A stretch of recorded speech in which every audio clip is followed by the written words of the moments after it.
दोस्तों, हमारी धरती रहस्य और अद्भुत जीवों से भरी हुई है। आपने शेर, हाथी, बाघ और भालू के बारे में तो बहुत सुना होगा, लेकिन क्या आप जानते हैं कि इस दुनिया में ऐसे जीव भी मौजूद हैं जिन्हें देखकर आप यकीन नहीं करेंगे कि ये सचमुच असली है।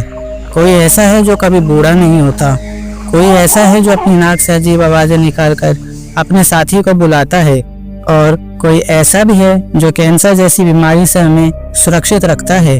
आज हम आपको दिखाने जा रहे हैं दुनिया के 10 सबसे अजीबोगरीब जानवर, और यकीन मानिए इन्हें जानकर आपकी आंखें खुली की खुली रह जाएंगी। एक्सोलोटल, जिसे स्माइलिंग सैलेमेंडर कहा जाता है, हमेशा अपने लार्वा जैसी अवस्था में रहता है। यह मेक्सिको की झीलों और जलाशयों में पाया जाता है और छोटे जीव जंतुओं, कीड़े और मछलियों का शिकार करता है। इसकी सबसे अद्भुत विशेषता यह है कि अगर इसका कोई अंग कट जाए तो यह उसे फिर से उगा सकता है। यही वजह है कि वैज्ञानिक इसे अंग प्रत्यारोपण और चोटों की मरम्मत के अध्ययन के लिए प्रयोगशालाओं में रखते हैं। इसके अतिरिक्त एक्सोलोटल की त्वचा नीली, हरी या हल्की गुलाबी हो सकती है और यह इसे और आकर्षक बनाती है। यह प्राणी रात में अधिक सक्रिय होता है और दिन में अक्सर जल के भीतर छिपकर आराम करता है। जीवन चक्र की बात करें तो यह प्राणी अपनी पूरी उम्र लार्वा जैसी अवस्था में ही रहता है, कभी वयस्क अवस्था में पूरी तरह नहीं बदलता। इसके प्रजनन के दौरान नर और मादा जल में अंडे और शुक्राणु छोड़ते हैं और कुछ हफ्तों में नए जीव उत्पन्न हो जाते हैं। मेक्सिको की संस्कृति में इसे जल का देवता माना जाता है और लोक कथाओं में इसकी मुस्कान हमेशा याद की जाती है। दुर्भाग्य से इसके प्राकृतिक आवास में प्रदूषण और इंसानी गतिविधियों के कारण इसकी संख्या लगातार घट रही है। वैज्ञानिक इस प्राणी का अध्ययन करके मानव चोटों और अंग प्रत्यारोपण के क्षेत्र में नई खोजों की उम्मीद कर रहे हैं। स्टार नोज्ड मोल भूमिगत रहता है और इसकी नाक पर 22 छोटे टेंटिकल्स होते हैं जो किसी संवेदनशील सेंसर की तरह काम करते हैं। यह प्राणी मिट्टी में छिपे कीड़ों और छोटे जल जीवों को महसूस कर 100 मिलीसेकंड में पकड़ सकता है। यह मोल मुख्य रूप से कीड़े, कीट और छोटे जल जीव खाता है। इसके टेंटिकल इतने संवेदनशील होते हैं कि यह मिट्टी में हलचल से तुरंत शिकार का पता लगा लेता है। स्टार नोज्ड मोल रात के समय ज्यादा सक्रिय रहता है। यह भूमिगत सुरंगों में अपना जीवन बिताता है और कभी कभी सतह पर भी निकलता है। इसका प्रजनन विशेष रूप से सर्दियों में होता है, जब नर और मादा मिलकर नए जीवन की शुरुआत करते हैं। इस जीव की अनोखी संवेदनशीलता ने विज्ञान जगत में इसे एक महत्वपूर्ण जीव बना दिया है। प्रोबोसिस मंकी, इंडोनेशिया के जंगलों में रहने वाला यह बंदर अपनी लंबी लटकती हुई नाक के लिए प्रसिद्ध है। यह नाक न केवल दिखने में अजीब है, बल्कि मादा बंदरों को आकर्षित करने का तरीका भी है। यह बंदर समूहों में रहता है और मुख्य रूप से पत्तियां, फल और कभी कभी कीड़े खाता है। प्रोबोसिस मंकी दलदली जंगलों में पाए जाते हैं। इसकी लंबी नाक समूह के सदस्यों के साथ संचार में भी मदद करती है। स्थानीय लोग इसे हंसते हुए बंदर कहते हैं और वैज्ञानिक इसे सामाजिक व्यवहार और संचार अध्ययन के लिए अनुसंधान में रखते हैं। प्रजनन में नर आमतौर पर झुंड के प्रमुख होते हैं और मादा उनके साथ बच्चों का पालन करती है। यह बंदर विशेष रूप से अपनी सामाजिक संरचना और समूह जीवन के लिए जाना जाता है। इसकी उम्र लगभग 15 साल होती है और यह जंगल के पर्यावरणीय संतुलन में महत्वपूर्ण भूमिका निभाता है। आई मेडागास्कर का यह लेमुर रात में सक्रिय रहता है और इसकी लंबी, पतली, टेढ़ी मेढ़ी उंगली लकड़ी में छिपे कीड़े पकड़ने के लिए प्रयोग होती है। आई मुख्य रूप से कीड़े, कीट और कभी कभी फल खाता है। स्थानीय जनजातियां इसे अशुभ मानती है, लेकिन ये जंगल में कीड़ों को नियंत्रित करता है और पेड़ों की सेहत बनाए रखता है। आई की यह अनोखी शिकार तकनीक इसे एक अद्भुत उदाहरण बनाती है कि कैसे शारीरिक विशेषताएं जीवन बचाने में मदद कर सकती है। प्रजनन में मादा आमतौर पर 1-2 बच्चों को जन्म देती है। आई अपने छोटे बच्चों को लगभग 6 महीनों तक पालती है। सूविल स्टार्क, अफ्रीका के दलदली क्षेत्रों में रहने वाला यह पक्षी बड़ा, गंभीर और डायनासोर जैसा दिखता है। इसकी विशाल चोंच मछलियां, सांप और छोटे मगरमच्छ पकड़ने में मदद करती है। शिकार के समय यह स्थिर खड़ा रहता है और तुरंत हमला करता है। सोविल स्टार्क मुख्य रूप से मछली और छोटे जलजीव खाता है। इसकी स्थिर मुद्रा और तेजी से हमला करने की क्षमता इसे शिकारी से बचाती है। यह पक्षी पर्यावरण में संतुलन बनाए रखने में मदद करता है। प्रजनन के दौरान ये जोड़ा बड़े घोंसले बनाता है और अंडा देने के बाद माता पिता दोनों बच्चों की देखभाल करते हैं। साइगा एंटीलोप मध्य एशिया की खास भूमि में रहने वाला यह जीव अपनी वैक्यूम क्लीनर जैसी नाक के लिए प्रसिद्ध है।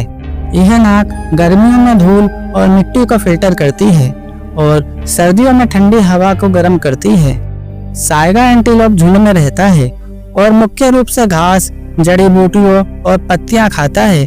यह प्राणी लंबी दूरी तक माइग्रेट करता है और अपने माइग्रेशन के दौरान कई प्राकृतिक खतरों से बचता है।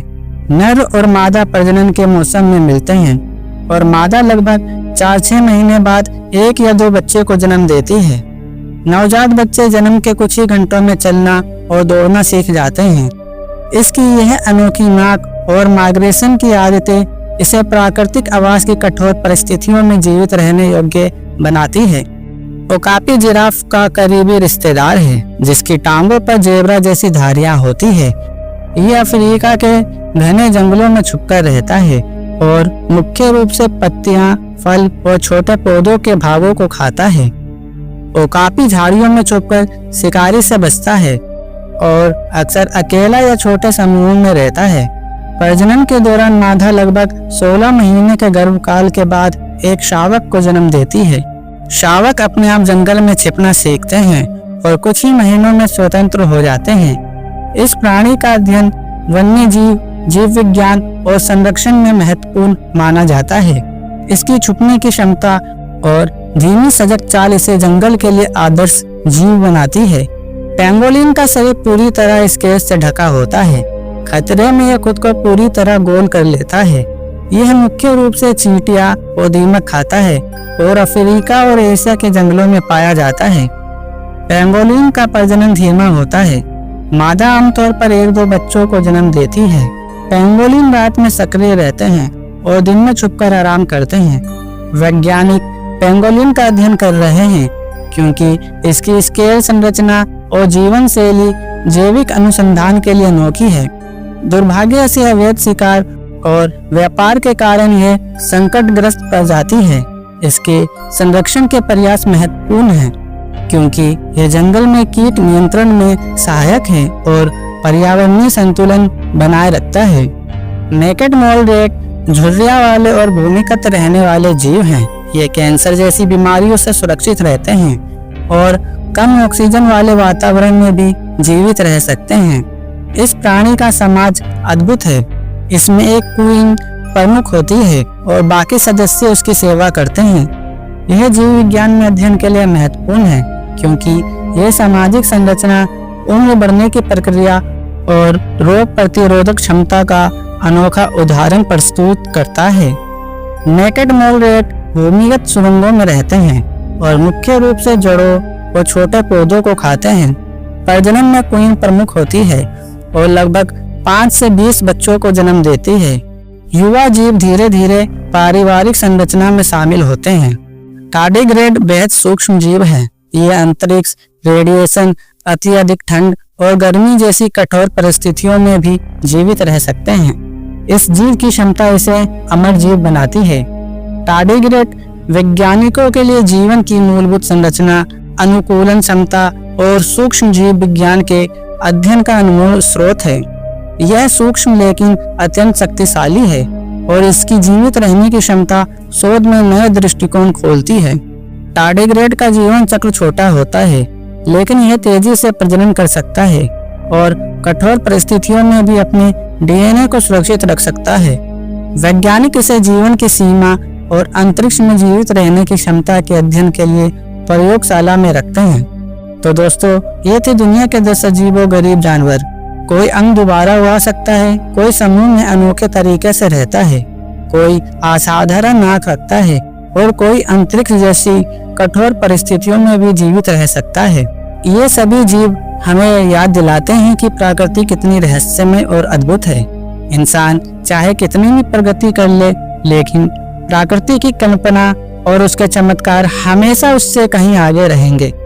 इन जीवों को जानना न केवल रोमांचक है, बल्कि यह हमें पर्यावरण संरक्षण और जैव विविधता के महत्व की याद भी दिलाता है। अगर आपको यह वीडियो पसंद आया हो तो वीडियो को लाइक करें और इसे अपने दोस्तों के साथ शेयर करें और हमारे चैनल साइंस की बात को सब्सक्राइब करना ना भूलें। तो मिलते हैं अगले वीडियो में, तब तक के लिए बाय।